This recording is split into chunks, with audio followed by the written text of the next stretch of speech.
Une nouvelle discipline de guise venue du Pacifique déferle doucement en France, le paddleboard, une planche à mi-chemin entre le surf et le kayak sur laquelle on rame à la seule force des bras. Initialement utilisé par les sauveteurs en mer, c'est désormais un vrai sport. La plus longue course du monde était organisée ce week-end entre Saint-Sébastien et Cap-Breton. Jenny Briffa, Sébastien Ondelat.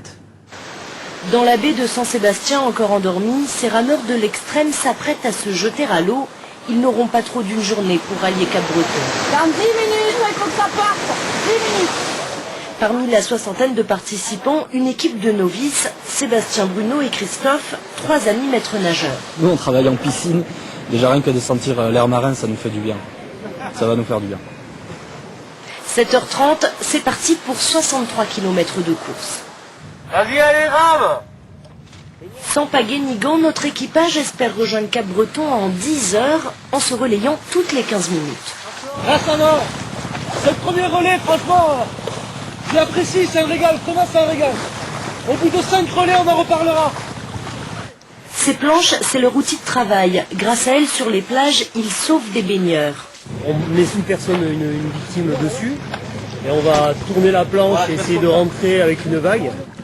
Mais ramer sur longue distance, c'est une discipline sportive à part entière.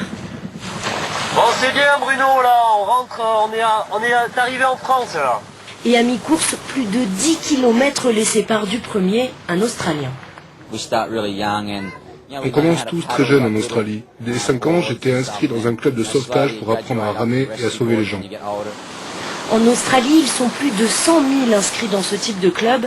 En France, la discipline commence à peine à se faire connaître. Nous, on n'est pas forcément des spécialistes du paddleboard. Bon, on s'est mesuré, je crois qu'on a été un petit peu au bout de ce qu'on avait dans le ventre. Après 10h45, c'est enfin l'arrivée pour notre équipe. À ça, ils auront ramé pour atteindre Cap-Breton.